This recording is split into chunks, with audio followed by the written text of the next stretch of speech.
Hello guys, welcome back to my channel. তো আশা করছি সবাই ভালো আছো। তো আমি আবারও একটা নতুন ব্লগ নিয়ে তোমাদের সামনে হাজির হলাম। তো আজকের ব্লগটা এই নিয়ে যে আমার দাদু হচ্ছে আজকে একটা কবিতা বলবে তোমাদের সামনে। তো আর একটা জিনিস দেখো, আজকের ওয়েদারটা কি সুন্দর, মাই গড।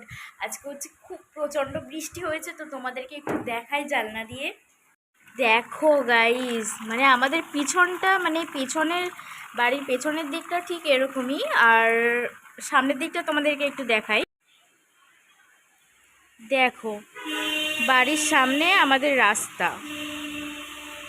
এই যে আমার দাদু শীত লাগছে, আর আমি ফ্যানটা চালাতে বলেছি, ফ্যানটা চলছে। তার জন্য দাদু এরকম মানে শীতকালের মতো কম্বল জড়িয়েছে গায়ে। তো দাদু এখন হচ্ছে কবিতা বলবে, শুরু করো। খুব ভোরে আজ ঘুম ভেঙে গেল, তাই তাড়াতাড়ি উঠে কি যেন কি ভেবে দৌড় খুলে আমি বাইরে গেলাম ছুটে। মাথায় ঝোলানো লোহার খাঁচাটি খুলে ফেলিলাম ধীরে, উড়িয়ে দিলাম ভোরের আলোয় পোষা সে ময়না তীরে। ভাবি নাই আগু পিছু ময়না উড়ায়ে, বলো বলো মাগো দোষ কি করিয়াছে কিছু। বনের ময়না বনে উড়ে গেছে, আমাদের তাতে ক্ষতি কিছু নেই, ওর ঢের লাভ হলো।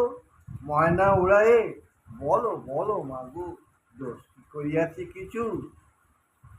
তো গাইস, আশা করছি তোমাদের ভালো লাগবে, আর যদি ভালো লেগে থাকে তাহলে একটা লাইক করে দিও, আর সাবস্ক্রাইব করে আমার পাশে থেকো। তো বাই।